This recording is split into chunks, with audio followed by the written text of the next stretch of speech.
RuPaul's Drag Race would be nothing without its colourful cast of talented drag queens. But the big question is, what happens to them after they've sashayed away? Here's the scoop on what the following Drag Race alums are up to today. Since winning of Season 3 of Drag Race All-Stars, Trixie Mattel has been keeping busy, especially on her Viceland comedy series, The Trixie and Katya Show, alongside her fellow drag queen and friend, Katya. When she's not hilariously talking about anything and everything for the cameras, she's also found the time for starring in a documentary.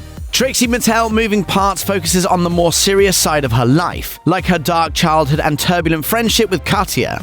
Mattel is also a talented folk artist, having released the albums Two Birds in 2017 and One Stone in 2018. She spoke to Rolling Stone about how, although the albums are related to one another, they're supposed to be listened to separately, noting, "It's always been intended that the listener hears to them as a breakup. The first album is like, something was done to me. Why me? Someone hurt me. And then One Stone is a lot more mature and it's a lot more like, well, maybe the problem is you. Maybe you bring things on yourself." Katya has been spending plenty of time laughing it up with Trixie Mattel on the Trixie and Katya Show, but it hasn't been all fun and games for her. In a January 2018 episode of the Whimsically Volatile podcast, she shared that she had checked herself into rehab. She's admitted to drug use in the past, so this reveal probably didn't come as too big of a shock to some fans. However, the state of exactly how low she went may have been surprising, as she confessed that she suffered a psychotic breakdown. I could not tell what was real and what was not real. So that would manifest itself how? Layers of self and reality were intermingling. But through her turbulent time, Katya has thankfully had her closest queens there to support her. Trixie Mattel, for one, told Digital Spy, "It's difficult, but if you are somebody's real friend, I don't think there's really a flip side. It's like any affliction, of course. It's awful, but there's no way around it. You just have to go through it. It was difficult for us in a professional sense because we are partners and because we have obligations to one another." Like any dedicated diva though, Katya has jumped back into work, including a 2019 tour called Help Me I'm Dying, which included comedy, dancing, and even an elaborate violin performance.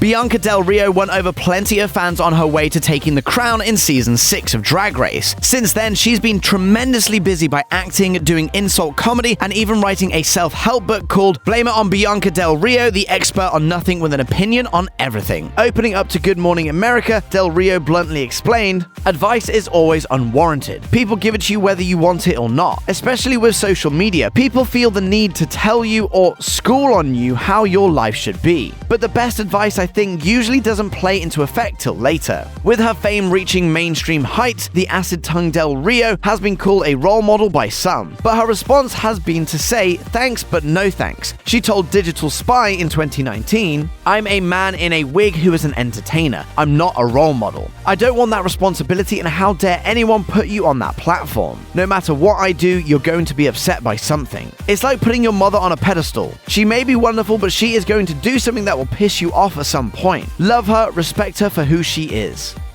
Season 8 Drag Race winner Bob the Drag Queen has enjoyed being on the big screen since leaving the show. She landed a role in the musical comedy flick Cherry Pop, and she dropped her stand-up special Bob the Drag Queen, Suspiciously Large Woman. In 2017, she told LA Weekly about her globe-trotting life since slaying Drag Race, revealing, "I got to travel the world. Also, I got to collaborate with other artists, working with queens who I've really admired for a long time, and getting to travel alongside them was really cool." In her spare time, Bob also speaks out as a gay rights activist, using her fame to attend protests and speak to multiple publications. She talked to LA Weekly about her involvement in a group called Queer Rising, noting, "They said, 'Do you want to get arrested for your cause?' And I was like, yeah, sure. So we blocked traffic in Bryant Park to call attention to marriage inequality. I wasn't in jail for weeks. I was in jail for like 30 minutes. I'm not a hero. At the time, I didn't know I was going to be out in 30 minutes. I was just like, whatever happens, happens."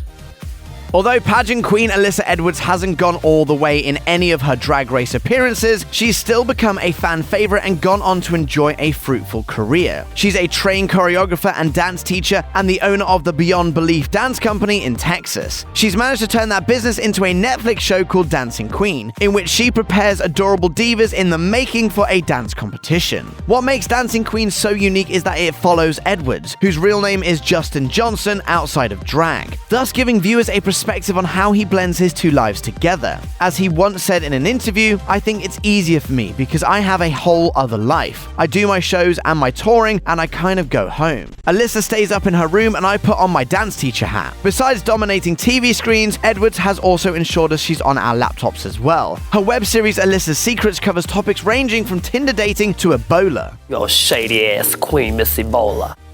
With her defined cheekbones and legs for days, Raju took the Drag Race Season 3 crown, becoming the first and thus far only Asian American winner of the series. She talked with Diesel about what her life has been like since winning, revealing, "When Drag Race happened for me, I was sort of at my wit's end. I felt like I needed to concentrate on being a great makeup artist and put the drag on the back burner. And then the universe laid an opportunity in my lap." Raju has gone on to have plenty of opportunities, as she's done makeup for such high-profile clients as Dita Von Teese, Pamela Anderson, and Adam Lambert.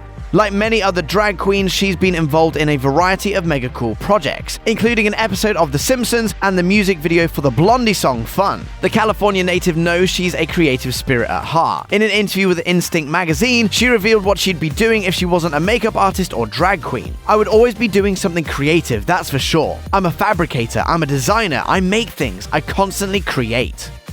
Valentina may have had the most cringe-worthy exit in Drag Race history, in which she attempted to lip-sync while her mouth was covered up. I'd like to keep it on, please. It's a lip sync. What part of that do you not understand? Despite that lowlight, the queen, known for her telenovela personality, instantly became a fan favorite and hasn't let her final sachet get in the way of her success. She certainly gained the attention of Vogue, which featured her in a makeup tutorial on its popular YouTube channel. Then she landed the coveted cover spot on Vogue Mexico in elegant ensembles that had her fans screaming with joy. In other fabulous news, Valentina played the part of Angel in Fox's 2019 presentation of Rent Live. That same year, she came out as non-binary. She spoke with Billboard about the importance of playing a character like Angel, noting, "I do take the responsibility of being a gay non-binary drag queen person taking on a really important iconic role like Angel, and I hope audiences tune in for it." She also told Billboard, "We need to be seen, and we need to be heard, and we need to be fearless. I really am grateful to this storyline to be seen by a broader audience, and I hope they enjoy it."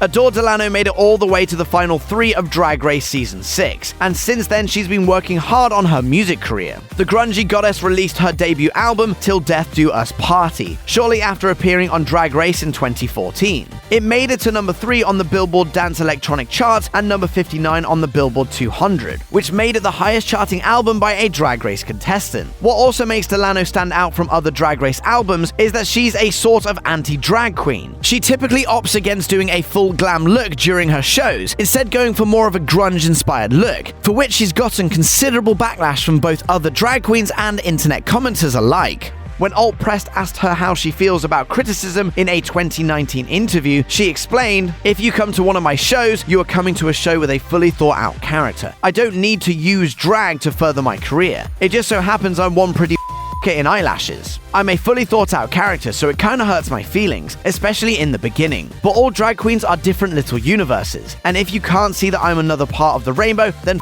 off." I don't think Adore's ever gonna die. She's like the leading superhero of my life. The only other queen to make an exit from Drag Race anywhere nearly as cringeworthy as Valentina's was Willam, who was disqualified from Season 4. And I'm afraid you leave me no choice.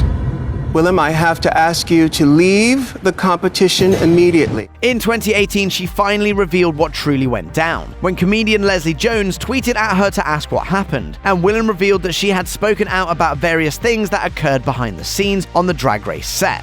Besides getting into games of he said, she said, Willam has been pursuing her acting career, including a huge role alongside Lady Gaga in A Star Is Born. When she's not killing it in front of the camera, she's also an author, having written the book Suck Less. As for her beef with RuPaul, that's not ending anytime soon, considering that she claimed she screamed at her former boss in the middle of the street in November 2018.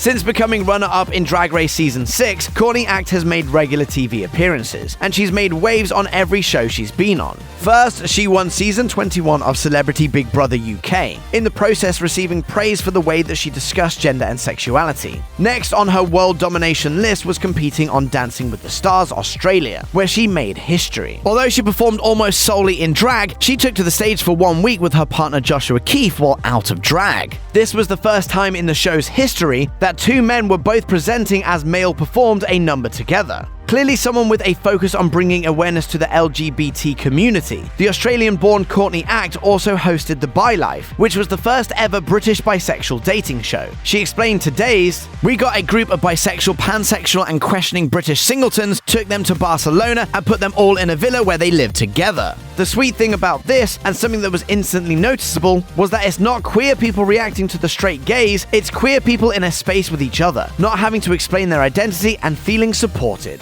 Check out one of our newest videos right here. Plus, even more Nicki Swift videos about your favorite stars are coming soon. Subscribe to our YouTube channel and hit the bell so you don't miss a single one.